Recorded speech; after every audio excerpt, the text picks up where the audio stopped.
Hello students, इस video में हम लोग संख्या पद्धति का प्रश्नावली 1.6 हल करेंगे।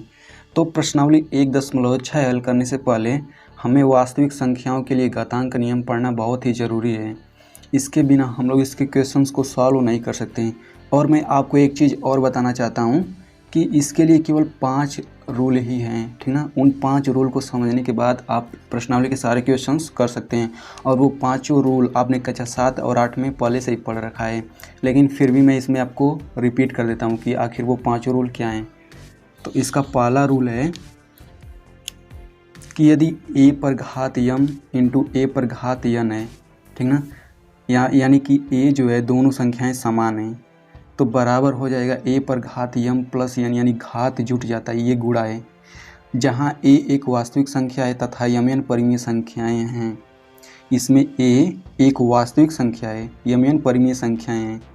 तो स्टूडेंट्स, यदि आप वास्तविक संख्याएं क्या होती हैं और परिमेय संख्याएं क्या होती हैं, ये अगर नहीं पता है आपको, तो आप मेरी पिछली वीडियो देख सकते हैं। मैं यहाँ पे आई बटन में उसका लिंक दे दूँगा। अब बढ़ते हैं दूसरे नियम की तरफ। तो दूसरा नियम है, यदि a पर घात m है और उसके बाद पूरे पर घात n है, ठीक ना, तो घात का ऊपर गुणा हो जाता है, यानी a पर घात m गुणे n। इसमें भी a एक वास्तविक संख्या है और n परिमेय संख्याएं हैं, ठीक। अब बढ़ते हैं तीसरे नियम की तरफ। तो तीसरा नियम है, यदि a पर घात m है बटा a पर घात n है, तो हम लोग इसे लिख सकते हैं a पर घात m माइनस n, यानी यहाँ पे देख सकते हैं कि a दोनों समान होना चाहिए, तभी ये रूल फॉलो होगा। तो a पर घात m माइनस n हो जाएगा। आप इसे इस तरह भी लिख सकते हैं, 1 बटा n में से आप m को घटा सकते हैं, लेकिन नीचे ही आ जाएगा 1 अपान a पर घात n माइनस m, ठीक। चौथा रूल है कि यदि a पर घात m है और गुणे b पर घात m है, यानी आधार अलग अलग है लेकिन घात समान है, तो आप इसे कैसे करेंगे कि जो घात समान है केवल ये ऊपर चला जाएगा और इनका गुणा हो जाएगा, ठीक। इसमें भी a और b वास्तविक संख्याएं हैं और m परिमेय संख्या है, ठीक ना।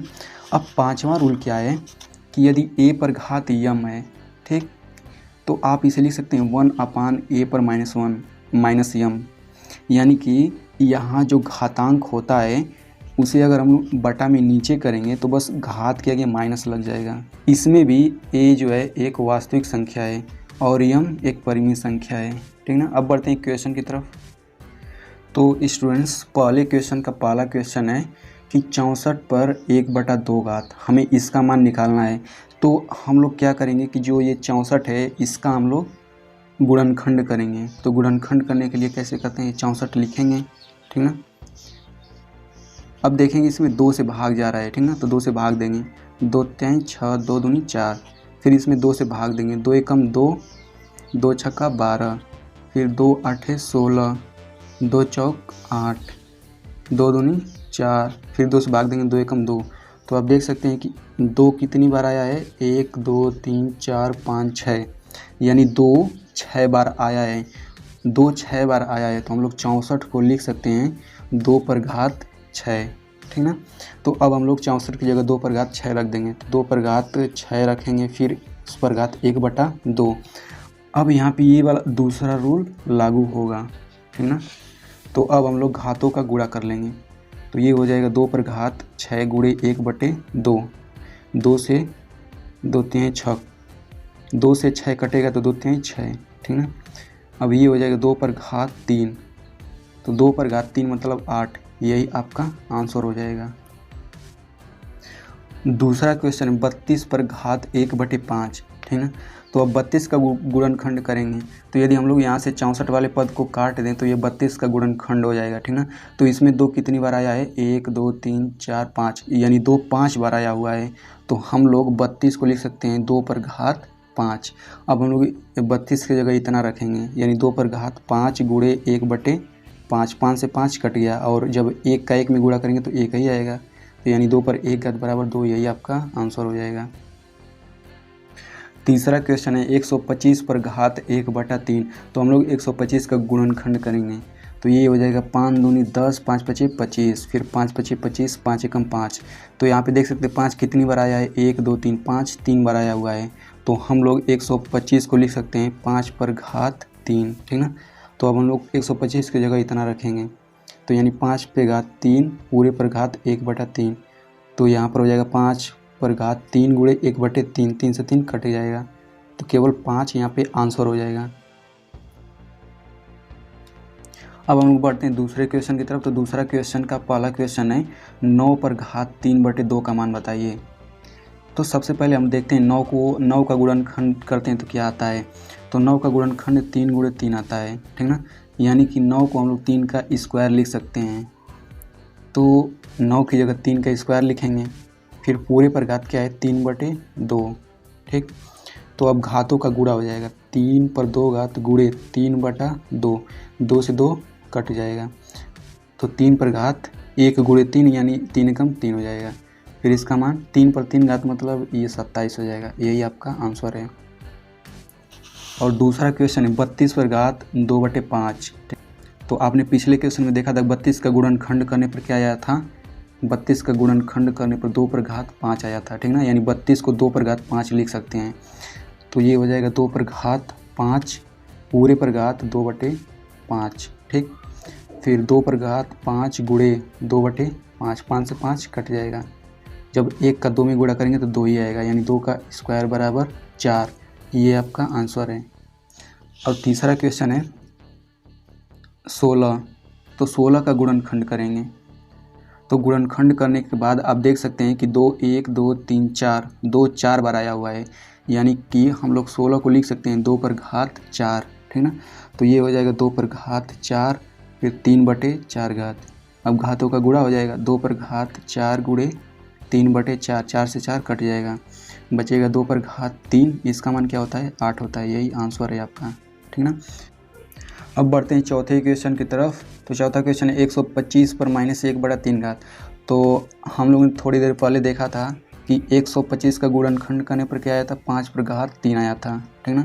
तो हम लोग 125 की जगह 5 पर घात 3 लिख सकते हैं, यानी 5 पर घात 3 गुणे -1/3, 3 से 3 कैंसिल हो जाएगा, फिर 5 पर घात -1 बचेगा। तो आप लोग 1 बटा करके इस घात को प्लस कर सकते हैं, तो ये हो जाएगा 1/5 पर घात 1, इसका मतलब 1/5 आंसर हो जाएगा, ठीक। तो तीसरे का पहला क्वेश्चन है 2 पर घात 2/3, ये गुणा है 2 पर घात 1/5, ठीक ना। तो इसे हम लोग पहले रूल से, इस रूल से सॉल्व करेंगे। यहाँ पे आप देख सकते हैं 2 2 समान संख्या है, केवल घात अलग अलग है, तो घात केवल जुड़ जाता है, ठीक ना। तो ये हो जाएगा आपका 2 पर घात 2/3 प्लस 1/5, ठीक ना। तो ये भिन्नों का जोड़ है, तो इसे हम लोग जोड़ लेंगे। तो सबसे पहले इसका मान निकाल लेते हैं, भिन्न का मान ऊपर। तो ये हो जाएगा 2/3 प्लस 1/5। तो इसे हल करने के लिए हम लोग नीचे जो होते हैं संख्या उनका लॉसव लेते हैं, तो इसका लॉसव क्या हो जाएगा 15, ठीक। फिर 3 5 15, फिर 5 दूनी 10, ऊपर 10 हो जाएगा, प्लस 5 3 15, 3 एकम 3, तो ये हो जाएगा 13/15, ठीक। तो यानी 2 पर घात 13/15, यही आपका आंसर है, ठीक ना। दूसरा क्वेश्चन है 1/3 पर 3 घात और पूरे पर 7 घात, ठीक ना। तो ये पहले अंश पर 7 घात जाएगा, फिर हर पर 7 घात जाएगा, तो ये हो जाएगा 1 पर 7 घात बटा 3 पर 3 घात और इस पर 7 घात, ठीक ना। तो 1 पर कितना भी घात है उसका मान 1 ही आता है, और ये घातों का गुणा हो जाएगा, तो 3 पर 7 × 21 घात, और ये घात जब ऊपर जाएगा तो माइनस हो जाएगा, 3 पर -21 घात। यही आंसर है आपका, ठीक ना। अब तीसरा क्वेश्चन है 11 पर 1/2 घात बटा 11 पर 1/4 घात, ठीक ना। तो ये इस रूल से सलूशन होगा इसका, a पर m घात बटे a पर n घात। ए समान संख्याएं हैं और ये घात है, तो घात घट जाता है ऊपर, ठीक ना। तो यहाँ 11 सेम संख्याएं हैं, तो ये हो जाएगा 11, फिर घात घट जाएंगे 1/2 माइनस 1/4। तो इसे हम लोग हल कर लेते हैं, 1/2 माइनस 1/4 को हल करेंगे तो ये 2 और 4 का लॉस हो क्या होगा 4 होगा। फिर 2 से 4 में भाग देंगे तो 2 बढ़ जाएगा, फिर 2 से 1 में गुणा करेंगे तो 2 हो जाएगा, फिर 4 से 4 में भाग देंगे तो 1 आएगा, 1 से 1 में गुणा करेंगे तो 1 आएगा -1, यानी कि 1/4। तो इसका आंसर हो जाएगा 11 पर 1/4, यही इसका आंसर होगा। और चौथा क्वेश्चन है 7 पर 1/2 घात, ये गुणा है 8 पर 1/2 घात, ठीक ना। तो ये इस रूल से लगेगा, ए पर यम घात बी पर यम घात, यानी ए और बी दोनों अलग अलग संख्याएं हैं लेकिन ऊपर घात समान है, तो जो आधार है उनका गुणा हो जाता है और घात एक बार आ जाता है। तो यहाँ पे देखेंगे तो ये घात 1/2 समान है और ये अलग अलग हैं, तो ये हो जाएगा 7 × 8 पूरे पर 1/2 घात, ठीक ना। तो 7/56 पर 1/2 घात, यही इसका आंसर है। तो आई होप आपको समझ में आ गया होगा। यदि आप क्लास 9th के NCERT मैथ को बिल्कुल सरल भाषा में और बेसिक रूल के साथ समझना चाहते हैं तो आप मेरे चैनल को सब्सक्राइब कर सकते हैं। Thanks for watching.